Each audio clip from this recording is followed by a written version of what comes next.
On Tuesday night, before a Tea Party crowd, two candidates who have each dealt their share of blows in the Republican primary for lieutenant governor were instead cordial, throwing subtle jabs. I'm not as good of a speaker as Dan is. I've known Dan for a long time. He's a very good speaker. I'm not as good of a speaker as he is, but I like to solve problems. And so that's what I've been doing over the last 10 years, trying to solve problems for you.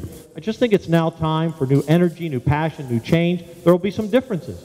I will not appoint half of the Democrats to be chairman of committees in the Texas Senate. State Senator Dan Patrick and Lieutenant Governor David Dewhurst fielded questions from a small gathering of Central Texans who wanted to know their views on issues important to the Republican Party and Texas. And after a recent heated televised debate, the two appeared rather agreeable. And I appreciate the Lieutenant Governor's public service. We've done some good things together. On the death penalty, we have a system that works, Lynn, and until there's some issue with that, we continue with what we have. I think there are some crimes that are so egregious that when a jury wants to give the death penalty, we should, and we ought to put these people to death. Asked about climate change, both men said they would not spend a dime on the matter. Ladies and gentlemen, I don't believe in warming change. There's been scientific arguments on both sides of the issues, but you know, if you want a tiebreaker, if Al Gore thinks it's right, you know it's wrong.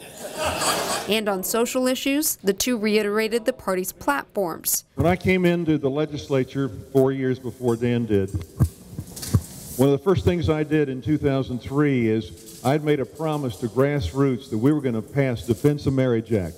Marriage is one man and one woman.